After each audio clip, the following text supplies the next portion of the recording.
तो चलिए आज डिस्कस करते हैं मेष लग्न में सूर्य का फल। तो बेसिकली क्या है मेष लग्न और क्या है सूर्य का फल, वो सब हम डिस्कस करेंगे। उससे पहले एक बार बता दें कि ये जन्म कुंडली जब हम बनाते हैं तो जन्म कुंडली में इतना ज़रूर सबसे पहले ये जानना होता है कि आखिर ये जन्म कुंडली में लग्न क्या है।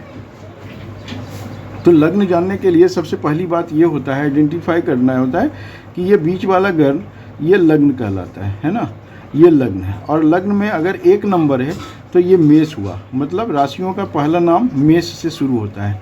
अब बात आती है कि चलो एक निर्धारण हो गया कि लग्न कुंडली में ये बात आ गई कि आखिर लग्न किसका है ना, तो ये मेष का है ना। तो सबसे पहले हम पहुंच गए कि ये प्रथम भाव, जो प्रथम भाव है ना, ये तो प्रथम भाव जो है वो मेष है, ये लग्न है, लग्न हम लिख दिए हैं यहाँ पर। अब बात आती है कि लग्न जब निर्धारण हो गया सबसे पहले, उसके बाद कुंडली में ग्रहों को फिक्स किया जाता है। तो अभी मान लीजिए कि कोई भी ग्रह जब किसी भी घर में होता है तो इसको हम अगर सिस्टमेटिक वे में बात करें तो सूर्य से शुरू करते हैं। तो सूर्य चूँकि पहला ग्रह से सीरियल वाइज होता है, तो सूर्य की बात आज हम करने चलते हैं। और सूर्य को हम देखते हैं कि सूर्य मेष में है, वृक्ष में है, मिथुन में है, या इन सभी 12 भाव में किसी में भी है, तो उसका क्या विचार होगा। मतलब ये कि इस मेष लग्न में सूर्य किसी भी 12वें भाव में हो सकता है, तो उसका विभिन्न प्रकार का विचार होगा। तो वो हम आज डिस्कस करने जा रहे हैं। तो सबसे पहली बात ये आप जानिए कि सूर्य अगर पहला कंडीशन में यहाँ पर सूर्य है ना, सूर्य मतलब ये लग्न भाव में है, मेष राशि में, मेष लग्न के मेष राशि में सूर्य है, प्रथम भाव में बैठा है, ऐसे इसको जानिए। तो ऐसा माना जाता है कि चूँकि सूर्य क्या होता है, तो मेष में उच्च होता है ना। ये जो मेष है ना, ये प्रथम भाव में ये उच्च होता है। तो उच्च जब होता है तो नीच क्या होता है। तो अगर किसी भी ग्रह का उच्च आपको पता है तो नीच भी आप मालूम कर सकते हैं क्या, कि इसमें अगर +7 आप जोड़ देते हैं, मतलब मेष को काउंटिंग करके मेष के साथ मेघ, वृष, मिथुन, कर्क, सिंह, कन्या, तुला, तो मतलब क्या हुआ कि 7 जोड़ेंगे तो वो तुला हो गया। और वो तुला में क्या हो जाएगा, तुला में ये क्या हो जाता है, नीच होता है। कौन, ये सूर्य है ना। तो अब देखिए सबसे पहली बात है कि मेष में क्या हुआ, सूर्य उच्च होता है, ये सूर्य उच्च होता है और तुला में नीच होता है। सबसे पहले ये हम आइडेंटिफाई कर लेते हैं। उसके बाद चलिए ये क्या है कि उच्च नीच तो हो गया, लेकिन ये स्वगृही भी होता है। कहाँ होता है, ये 5वें नंबर में है ना। तो 5 क्या है, ये सिंह है।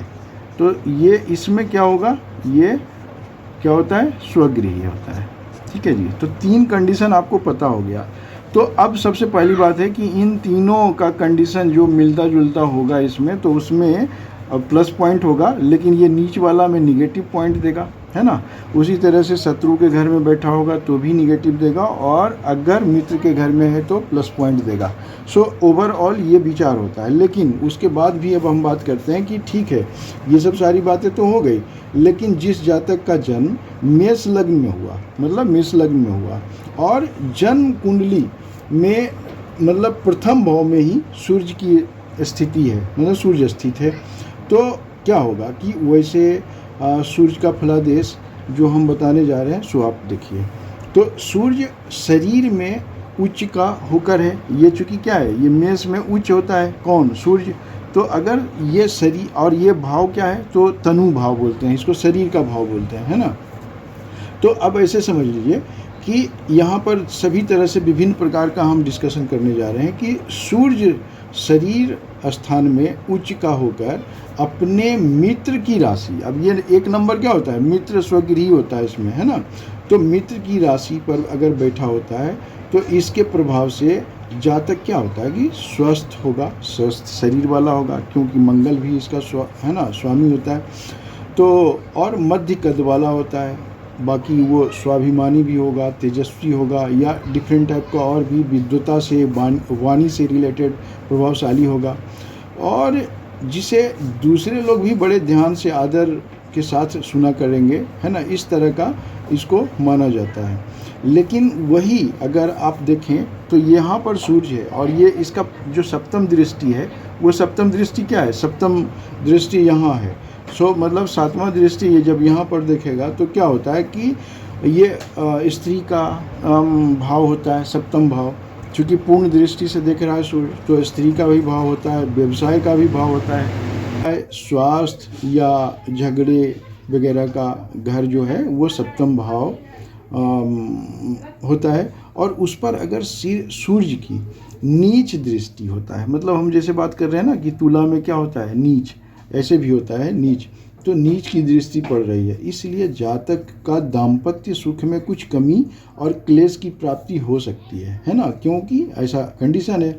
इसी प्रकार उसे जीविकोपार्जन में, मतलब व्यवसाय से रिलेटेड के अनेक क्षेत्रों में भी अनेक प्रकार का कठिनाई का सामना करना पड़ सकता है।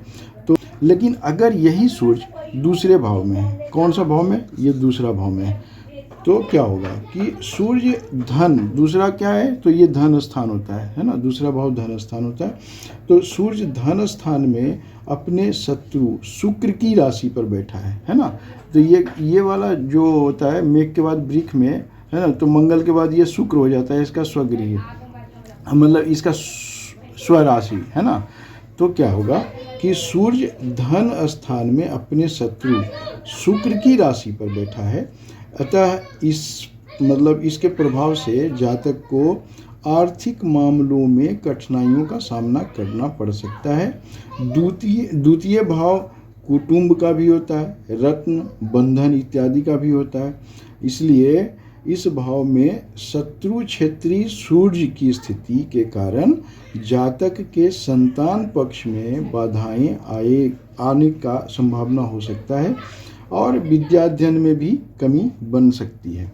तो इसी तरह से अगर हम बात करें कि द्वितीय भाव में बैठकर, वृक्ष राशि में बैठकर सूर्य अपनी पूर्ण दृष्टि से आयु या मृत्यु स्थान, इसको बोलते हैं अष्टम को, या पुरातत्व भी बोलते हैं अष्टम भाव को, अपने मित्र मंगल की वृश्चिक राशि को देख रहा है। इसलिए जातक क्या होगा कि दीर्घायु होगा और उसे अपने बुद्धि बल में, है ना, और कोई मतलब अपना जो पुराना संपत्ति है, आकस्मिक धन से रिलेटेड, उसका भी लाभ हो सकता है। तो अब ऐसा समझिए कि ऐसा जातक के ऊपर अपने कुटुंब वगैरह का भी प्रभाव कुछ न कुछ बना रहता है। तो धन उपार्जन के लिए बुद्धि बल का विशेष प्रयोग करने का भी उसका अधिक मतलब रहता है ना, ये उद्देश्य रहता है। अब आ जाइए कि चलिए यहाँ पर सूर्य तो था, ठीक है जी। अब सूर्य की बात हम करें कि यहाँ तीसरा भाव में अगर सूर्य है तो क्या होगा। तो जिस जातक का जन्म मेष लग्न में, मतलब मेष लग्न है ना, और क्या कि जन्म कुंडली में तृतीय भाव में अगर सूर्य की स्थिति है, तो ऐसे सूर्य का फलादेश, अब ऐसे समझिए कि सूर्य तीसरे पराक्रम के स्थान में, है ना, ये स्थान पराक्रम का होता है। तो ये पराक्रम स्थान में अपने मित्र बुध की राशि में पर बैठा है ना। इसका कौन सा होता है, तो बुध होता है स्वामी, तो मिथुन का। तो बुध की राशि में बैठा हुआ है, इसलिए इसके प्रभाव से जातक को विद्या और बुद्धि का बल विशेष रूप से प्राप्त हो सकता है और पराक्रम की भी वृद्धि हो सकती है। उसी तरह से अगर इसका दृष्टि की बात करें तो क्या होगा कि सातवीं दृष्टि से ये क्या करेगा, भाग्य और धर्म स्थान को देख रहा है। ये धर्म स्थान और भाग्य स्थान होता है। तो अब क्या होगा कि उसके मित्र गुरु का है ना। अब ये इसमें स्वगृह कौन होता है, गुरु होता है, और उसको देख भी रहा है। तो ये अतः जातक भाग्यशाली होगा, धर्मात्मा होगा, दानी, है ना, तीर्थ वगैरह का यात्रा करने वाला होगा और अपनी बुद्धि और पराक्रम के योग्य से, है ना, भाग्य की वृद्धि करेगा। तो इस तरह का विचार माना जाता है। अब कहते हैं कि तीसरे स्थान पर गर्म स्वभाव वाला ग्रह बैठा होता है तो वह अधिक शक्तिशाली होता है। इसलिए मतलब यदि सूर्य जातक को अत्यंत प्रभावशाली व्यक्ति बनाएगा तथा उसकी वाणी में भी तेज लाएगा, ऐसा विचार होता है। तो तीसरे स्थान भाई का भी होता है, इसलिए जातक को अपने भाइयों एवं संतान से सुख की भी प्राप्ति का योग बनता है। तो ये हो गया तीसरे कंडीशन तक, है ना। अब हम बात करते हैं कि वही सूर्य अगर मान लीजिए चौथे भाव में बैठा है ना, मेष लग्न में की राशि कुंडली में, और चतुर्थ भाव में अगर सूर्य बैठा है, तो ये क्या है कि ये माता, सुख, संपत्ति, भूमि, गृह इत्यादि का भाव होता है। अपने मित्र चंद्रमा की राशि में बैठा हुआ होता है, यहाँ चंद्रमा का होता है स्वराशि, इसलिए इसके प्रभाव से जातक भूमि, मकान तथा विभिन्न प्रकार के सुखों का उपयोग करेगा। उसे विद्या का भी विशेष लाभ होगा, और सूर्य के प्रभाव से जातक के मानसिक विकास में कुछ तेजी रहेगी, है ना। और चंद्रमा की राशि होने के कारण उस पर शांति का अधिकार भी बना रहेगा। तो ऐसा समझिए कि सूर्य अपनी 7वीं दृष्टि से फिर किसको देखेगा, इस भाव को देखेगा। तो क्या हुआ कि अब ये भाव क्या है कि शनि इसमें स्वराशि होता है, तो शत्रु का उससे रिलेशन होता है। तो सूर्य का और शनि में शत्रु का है रिलेशन, तो उसके कारण क्या होगा कि राशि वाले 10वें भाव को देखने के कारण इसलिए दिखता है। तो जातक की अपनी पिता से कुछ वैमनस्य और राज्य के संबंध में कुछ उदासीनता वगैरह और विफलता वगैरह का योग हो सकता है। लेकिन सूर्य की ऐसी स्थिति वाला जातक कुल मिलाकर के कह लीजिए कि मतलब थोड़ा बहुत सम्मान अवश्य प्राप्त करेगा और प्रभावशाली भी हो सकता है ना। इस तरह का विचार माना जाता है चतुर्थ भाव का। उसी तरह से अब मान लीजिए कि जिस जातक का जन्म मेष लग्न में है ना, ये मेष लग्न हुआ और जन्म कुंडली में पंचम भाव में, पंचम भाव मतलब ये वाला, यहाँ पर सूर्य अगर बैठा है, ठीक है जी, तो उसमें क्या होगा, इसका फलादेश के बारे में हम डिस्कस करते हैं। तो चूंकि सूर्य 5वें स्थान, या इसको कह लें 5वें स्थान क्या होता है, तो विद्या का होता है, बुद्धि का होता है, संतान का भाव होता है, और स्वक्षेत्रीय भी होता है ये सूर्य यहाँ पर, है ना। ये हम डिस्कस पहले कर रखे हैं, सिंह राशि में स्वगृही होता है, स्वक्षेत्रीय होता है। इसलिए इसके प्रभाव से जातक अत्यंत विद्वान, बुद्धिमान भी हो सकता है, प्रभावशाली हो सकता है, और वाणी का भी मतलब अच्छा कमांड रखने वाला होगा। अपने संतान पक्ष से शक्ति प्राप्त करेगा, और ऐसा जातक को एक अत्यंत प्रतापी पुत्र, जैसे कोई मीन्स सक्सेसफुल होता है ना व्यक्ति, तो उस तरह का एक पुत्र का योग भी बनता है। उसी तरह से अगर देखा जाए कि पंचम स्थान का सूर्य अपने शत्रु शनि की कुंभ राशि वाले 11वें भाव को देखेगा, मतलब सप्तम दृष्टि पूर्ण दृष्टि है तो 11वें भाव को देखेगा। तो उसका क्या है, 7वीं शत्रु दृष्टि क्या करेगा कि ऐसा देखने से कुछ रुकावट पैदा करेगा। इसलिए जातक का आमदनी, मतलब ये आय का भी घर है, तो आय के मामलों में कुछ बाधा पैदा कर सकता है, और धनोपार्जन के लिए भी कह लीजिए कि विशेष प्रयत्न करना हो सकता है। तो ऐसी ग्रह स्थिति वाला व्यक्ति अपने लाभ के लिए कटु शब्दों का प्रयोग भी कर सकता है, और उसका कारण सफलता प्राप्त करने के लिए होता है। तो अब देखें कि ऐसा जातक क्या होगा कि बुद्धि में अन्य लोगों को अपने सामने तुच्छ गिनता है। क्यों? इसलिए कि ऐसा मतलब प्रभाव होता है उसका। इसलिए कुछ लोग उसको मतलब प्रत्यक्ष नहीं, परोक्ष आलोचना का भी मीन्स वो शिकार व्यक्ति हो सकता है। तो ये चलिए पंचम तक हो गया। इससे आगे चलते हैं कि जिस जातक का जन्म मेष लग्न का है ना, और क्या षष्ठ भाव में सूर्य स्थित है। सूर्य कहाँ है, तो छठे भाव में है। तो क्या होगा उसका फलादेश, तो ऐसे समझिए कि ये जो छठा भाव होता है ये शत्रु का, रोग का, झगड़ा का मतलब स्थान माना जाता है, भाव माना जाता है। तो अपने सामान्य मित्र बुध की राशि पर बैठा हुआ सूर्य जातक के लिए विद्याध्ययन के समय कठिनाइयाँ उत्पन्न करता है, और जातक को विद्याध्ययन मतलब पढ़ाई लिखाई में कुछ कठिनाइयाँ हो सकती है ना। लेकिन अगर आप देखें कि छठे स्थान पर बैठा हुआ ये मतलब उष्ण कह लीजिए तीक्ष्ण स्वभाव वाला ग्रह सूर्य अत्यंत शक्तिशाली माना गया है। तो जातक विद्वान भी होगा और बुद्धिमान भी हो सकता है। साथ ही शत्रु पक्ष पर निरंतर विजय भी प्राप्त कर सकता है, क्योंकि ये शत्रु से रिलेटेड भाव है। अब सूर्य अपनी 7वीं दृष्टि से अपने गुरु मित्र गुरु को, है ना, इसका सप्तम दृष्टि क्या है यहाँ, और इस भाव का स्वामी कौन है, गुरु है, तो इसको देखता है। तो जातक अधिक खर्च करने वाला होगा, क्यों, ये व्यय भाव का स्वामी होता है यहाँ पर, और उस पर दृष्टि दे रहा है। और बाहरी संबंधों में से भी लाभ और सफलता को खूब प्राप्त कर सकता है।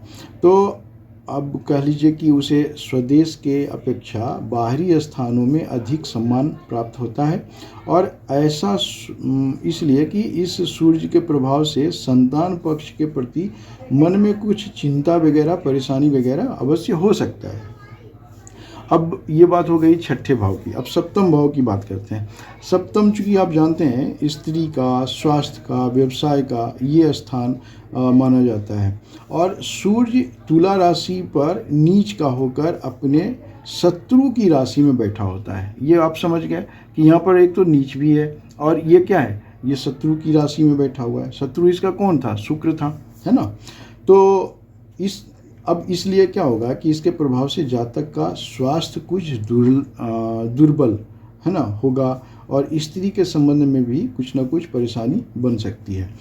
इस घर से सूर्य अपने 7वीं उच्च दृष्टि से मित्र मंगल की मेष राशि को देख रहा है। अब देखिए यहाँ पर मतलब सूर्य बैठने से कितना कुछ अच्छा भी है।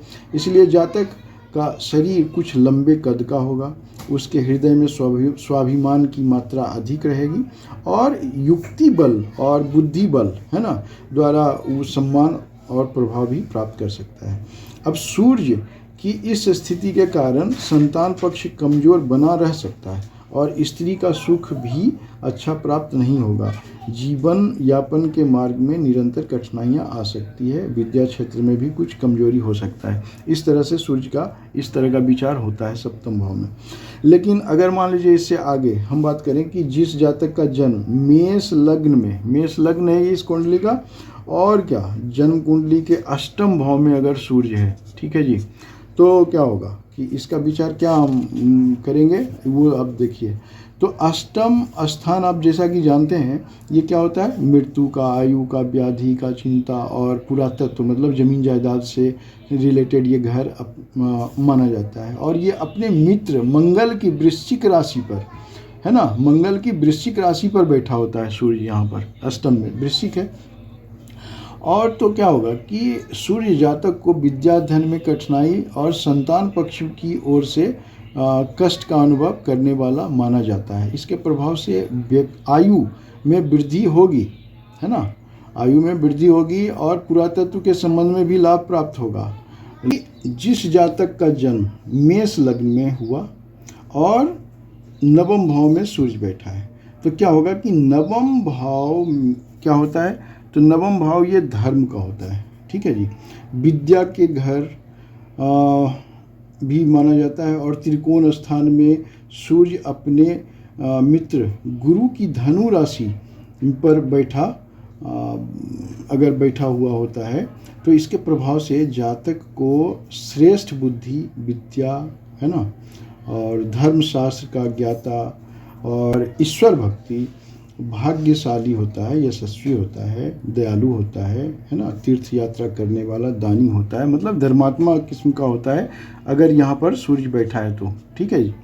उसी तरह से अगर बोलें कि नवमी धनु राशि, है ना, में बैठकर सूर्य अपना सप्तम दृष्टि से तृतीय स्थान को देख रहा है, मतलब पराक्रम स्थान को देख रहा है, तो और पराक्रम स्थान को देखकर मतलब मित्र बुध की मिथुन राशि को देख रहा है। सबसे इम्पोर्टेंट बात ये भी है, इसलिए जातक पराक्रमी होगा, भाई बहन इत्यादि और श्रेष्ठ योग्यता वाला भी हो सकता है। कुल मिलाकर के सूर्य की इस स्थिति को बहुत अच्छा समझा जाता है, सूर्य अगर यहाँ भी है तो, है ना। उसके बाद अगर चलिए हम बात करते हैं कि जिस जातक का जन्म मेष लग्न में हुआ, मेष तो लग्न है ही है, और उसके बाद दसम भाव में कौन है, सूर्य बैठा है दसम भाव में, तब क्या होगा इसका विचार। तो दसवें भाव को हम क्या बोलते हैं, राज्य का बोलते हैं भाव, पिता, व्यवसाय या मान प्रतिष्ठा का वाला, है ना, और केंद्र भी ये होता है, और है ना, इसको मतलब ऐसा माना जाता है, कर्म का भी स्थान ये होता है। तो इस तरह का मतलब विचार इस के वजह से किया जा सकता है। लेकिन क्या है कि ये अपने शत्रु मकर राशि में बैठा हुआ अगर सूर्य, है ना, शत्रु है चूँकि शनि का है घर ये, तो शत्रु होगा।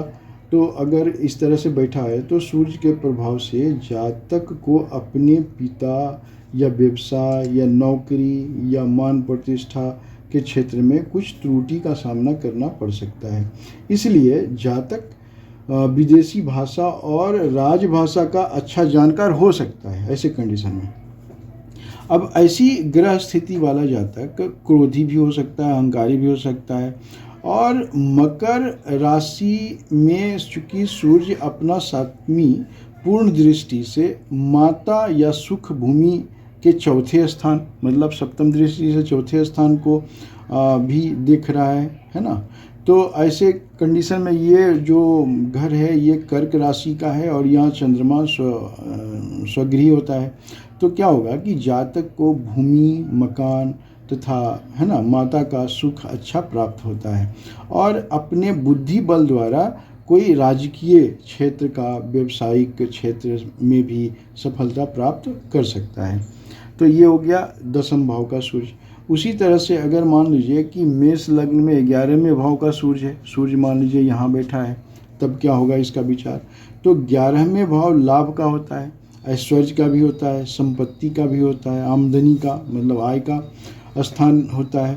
तो ऐसे स्थान में अपने शत्रु शनि, ये घर भी है ना, शनि का ही घर है, तो कुंभ राशि पर बैठा हुआ है सूर्य। तो सूर्य के प्रभाव से जातक को आर्थिक उन्नति करना, पैसा कमाने में कुछ न कुछ कठिनाई का सामना करना पड़ सकता है। क्यों कि शत्रु के घर में ही है ना, शनि का घर है और ये सूर्य बैठा है। तो 11वें स्थान पर बैठा हुआ ये क्रूर ग्रह कह लीजिए, तीक्ष्ण ग्रह, तो मतलब गर्म कह लीजिए, है ना, अत्यंत शक्तिशाली माना जाता है। इस कारण जातक को लाभ तथा आमदनी तो होगी, लेकिन क्या होगा कि उसे शारीरिक परिश्रम और बुद्धि का उपयोग भी बहुत अधिक करना पड़ सकता है। तो इस प्रभाव से इस भाव में अगर स्थित है सूर्य और 7वीं पूर्ण दृष्टि से ये क्या कर रहा है कि विद्या स्थान को देख रहा है ना, सप्तम दृष्टि से सूर्य यहाँ डायरेक्टली देख रहा है सप्तम। तो सप्तम स्थान से ये विद्या स्थान के पंचम भाव को देख रहा है। इसलिए जातक क्या मतलब विद्या, बुद्धि और संतान की विशेष शक्ति प्राप्त कर सकता है ना, और वह अपने स्वार्थ साधन के लिए कटु वचन का प्रयोग भी कर सकता है। अब चलिए सूर्य, चूँकि ये 12वां भाव है, लास्ट भाव है, तो सूर्य अगर मेष लग्न के 12वां भाव में सूर्य बैठा है तो ऐसे समझिए कि ये 12वां भाव क्या होता है, व्यय का स्थान होता है, हानि का होता है, या दंड का भी होता है। दंड मतलब कारावास वगैरह का भी होता है, या रोग के भाव भी ये माना जाता है। तो अपने मित्र बृहस्पति की मीन राशि पर बैठा हुआ सूर्य जातक का बाहरी स्थान से अच्छा संबंध करवाएगा, लेकिन खर्च की अधिकता बनी रहती है और ऐसी स्थिति में जातक अपने खर्च चलाने के लिए बुद्धि बल का अधिक प्रयोग कर सकता है। और संतान पक्ष के लिए चिंता तथा हानि योग भी, निगेटिव योग भी हो सकता है। इस भाव में स्थित सूर्य अपनी 7वीं पूर्ण दृष्टि से क्या कर रहा है, ये 6ठे भाव को देख रहा है। तो अपने मित्र बुध की कन्या राशि को देख रहा है। इसलिए जातक की शत्रु पक्ष पर विजय एवं निर्भयता प्राप्त हो सकती है, लेकिन उसे मानसिक चिंता का शिकार भी बनना पड़ सकता है। तो इस तरह से हम जो डिस्कस कर लिए, ये प्रथम भाव से लेकर के 12th भाव तक, है ना, ये टोटल विचार जब हम करते हैं तो विभिन्न प्रकार के पहलुओं पर हम लोग डिस्कस किए हैं। अब इसको आप लोग देखिए और समझिए और भाव का विचार कीजिए और कमेंट्स भी कीजिए, है ना। ये और दूसरा क्या है, सब्सक्राइब भी कीजिए, है ना। इस तरह से जो हम मेष लग्न के बारे में इतना सारा डिस्कस किए हैं, सूर्य के बारे में, इसी तरह से अब मेष लग्न में हम सूर्य के बाद चंद्रमा का भी करेंगे, सीरीज वाइज बनाएंगे और आगे भी हम सभी ग्रहों का विश्लेषण 12 भाव का करते चलेंगे, ताकि अगर ज्योतिष सीखना हो तो आप उसके विचार को पूर्ण रूपेण सीख सकते हैं, समझ सकते हैं, कुछ कमेंट्स कर सकते हैं, कुछ जानना चाहें वो भी डिस्कस कर सकते हैं। और आगे फिर इंतज़ार कीजिए नेक्स्ट वीडियो का। धन्यवाद।